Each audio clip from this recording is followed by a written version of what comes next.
वर्णानाम् अर्थसंघानां रसानां छन्दसामपि मंगलानां च कर्तारौ वंदे वाणी विनायकौ। अपने जीवन में हम अनेक प्रकार के उपकरणों का उपयोग करते हैं। लिखने के लिए मैं पेन का उपयोग करता हूँ, देखने के लिए चश्मे का उपयोग करता हूँ, लोगों से संपर्क करने के लिए मोबाइल का उपयोग करता हूँ, कहीं जाना है तो साइकिल का या कार का उपयोग करता हूँ। ये सारे अपने जीवन के उपकरण हैं, लेकिन ध्यान में ये रखना चाहिए कि इन सारे उपकरणों का उपयोग करने वाला सबसे अधिक महत्वपूर्ण उपकरण यदि कोई हमारे पास है तो हमारा शरीर है। चश्मे से मैं देख सकता हूं क्योंकि मेरी आंख ठीक है। मैं पेन लेकर के लिख सकता हूं क्योंकि मेरी उंगलियां ठीक है। मैं कहीं साइकिल लेकर के जाता हूं, जाने की क्षमता है मेरे पगों में, इसलिए जाता हूं।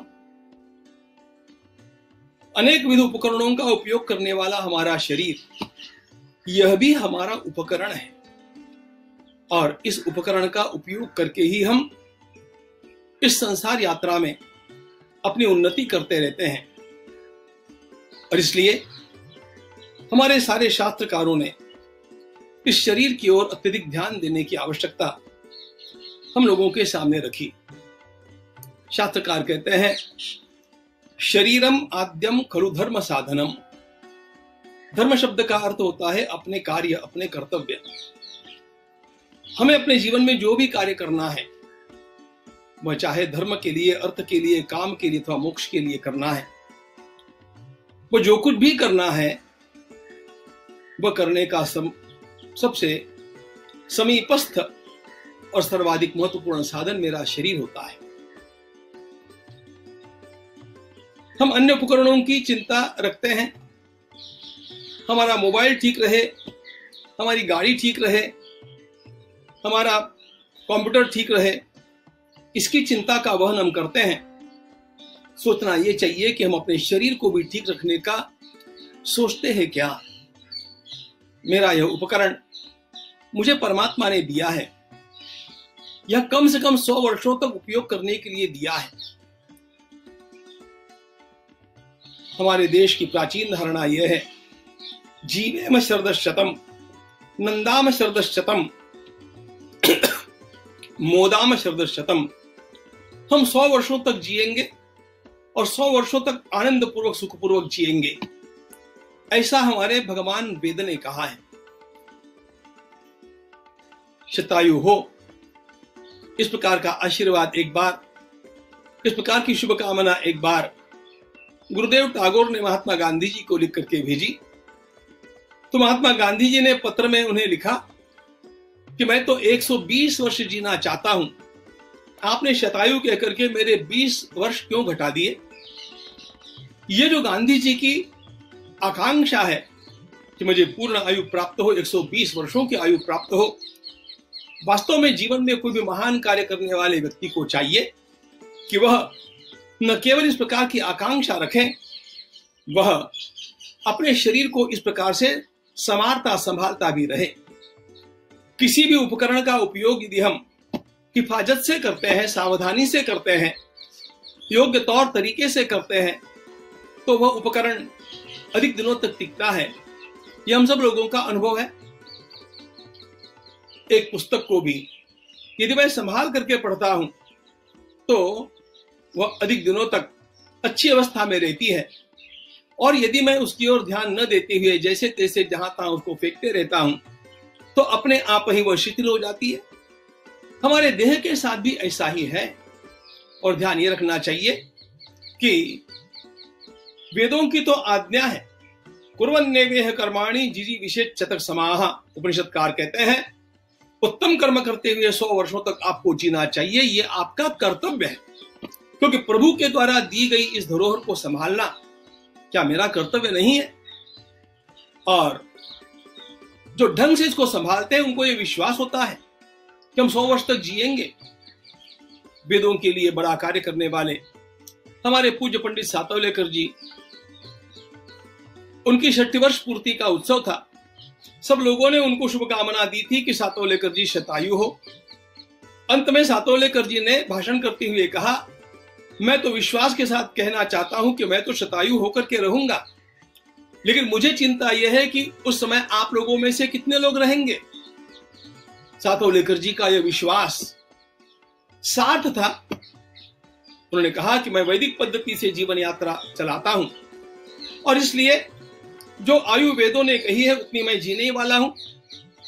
ध्यान रखना चाहिए कि 102 वर्षों के होकर के केवल अंतिम 1 मास में बीमार होकर के इस संसार से चले।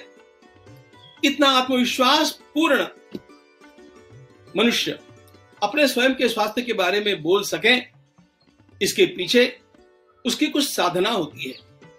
उसे स्वयं इस शरीर को संभालने का तौर तरीका समझ लेना चाहिए और यही हमारे वेदों ने आयु के लिए जिस आयुर्वेद का निर्माण किया, उस आयुर्वेद ने भली भांति हमारे सामने रखा है। मुझे और याद आती है हमारे पुणे के ही महर्षि ढोंडो केशव कर्वे, युवावस्था में जब उनका विवाह होना था तो विवाह के समय उनकी नियोजित वधू को लोग कह रहे थे कि अरे यह मरियल बच्चा है, इससे के साथ क्या विवाह करती हो, 2-4 वर्षों में ये खत्म हो जाएगा। लेकिन इस बात को सुनकर के कर्वे जी ने स्वयं अपनी जीवनचर्या को इस प्रकार बदल दिया कि आपको पता होना चाहिए, उन्होंने 100 वर्षों की आयु पूर्ण की और अत्यंत बड़ा कार्य करके वे देवलोक सिधारे। मूल बात, हमें इस शरीर को संभालना चाहिए, यह हमारा कर्तव्य है और इसको संभालने के लिए भगवान भगवद गीता में भी बड़े आग्रही है। वे इसके उपाय भी बतलाते हैं।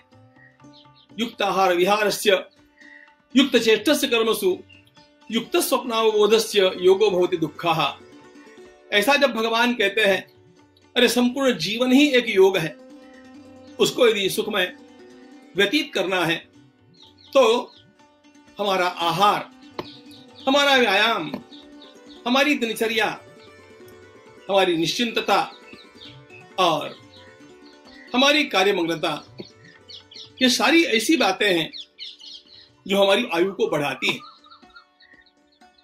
भगवान ने केवल आहार शब्द का उल्लेख नहीं किया तो यह भी कह दिया, आहार भी आपको आयु सत्व बलारोग्य सुख प्रीति वर्धनाः, आपकी आयु को और आरोग्य को बढ़ाएगा ऐसा ही आहार आपको ग्रहण करना चाहिए। आयु आरोग्य को बढ़ाने वाले ही पदार्थ आपके सेवन में होने चाहिए। मूल बात, भगवद गीता एक संक्षिप्त ग्रंथ होने पर भी भगवान स्वयं उसमें आरोग्य के लिए, शरीर के रखरखाव के लिए कितना हमारा ध्यान आकृष्ट करते हैं, यह देखने जैसी बात है। हमने कितना भी अध्ययन किया और कितने भी गुणों को अपने भीतर हमने विकसित भी कर लिया, शरीर ठीक नहीं होगा तो इन गुणों का उपयोग देश के लिए कितने वर्षों तक होगा। और इसलिए a first class brain in a third class body is national waste, ऐसा मैंने सुना था, वो सत्य प्रतीत होता है।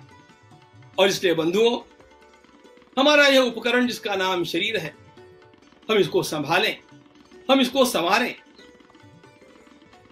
महाभारत में विदुर जी स्वयं सुख की व्याख्या करते हुए सबसे पहली बात बतलाते हैं, आरोग्यमानुण्यमपि प्रभासा, आरोग्यम पहलो सुख निरोगी काया। मनुष्य को यदि सुखमय जीवन जीना है और कुछ भी कार्य करना है, उसका शरीर निरोग होना चाहिए और शरीर को निरोग रखने के लिए नित्य व्यायाम की आवश्यकता रहेगी। भगवान जब युक्त आहार और युक्त विहार कहते हैं तो आहार के ऊपर भी हमारा ध्यान हो, हमारा विहार, हमारा व्यायाम भी हो। भगवान बुद्ध ने भी सम्यक व्यायाम कहा है और इसलिए बौद्ध भिक्षुओं को भी विशिष्ट प्रकार का व्यायाम करना पड़ता है। यह भगवान बुद्ध की आज्ञा है। कितने भाग्यवान हैं हम, हमें आज योगासनों का पता है, सूर्य नमस्कार का पता है, विविध प्रकार के प्राणायामों का पता है और इसके द्वारा हम अपने शरीर को कितना मजबूत बना सकते हैं। हमारे गीता स्वाध्याय शिविर में इसी वर्ष पुणे के ही श्री दादा जोशी जी आए थे। 88 वर्ष के वे हैं। आपको विश्वास होगा कि नहीं आप देखिए, सबके सामने उन्होंने 800 सूर्य नमस्कार किए। यह संभव हो सकता है, ये उन्होंने दिखा दिया। मैं ये नहीं कहता कि सबको इतने नमस्कार करने चाहिए, यह भी नहीं कहता कि आपको कोई पहलवान होना चाहिए या मल्ल युद्ध खेलना है, नहीं, उसकी आवश्यकता नहीं है। लेकिन मैं दीर्घ आयु प्राप्त करूं, और यह दीर्घ आयु भी कार्यक्षम आयु प्राप्त करूं, तब जाकर के मैं इस जीवन यात्रा में किसी न किसी महान लक्ष्य तक पहुंच सकूंगा। कि हम सभी का कर्तव्य है, इसकी ओर भगवान वेद और भगवत गीता हमारा ध्यान आकृष्ट करते हैं। इसलिए प्रार्थना है और आवाहन है कि हम जीवन की आपाधापी में जीवन के महानतम उपकरण हमारे शरीर को संवारना, साधना, स्वस्थ रखना न भूले। सभी के स्वास्थ्य की कामना। जय श्री राम।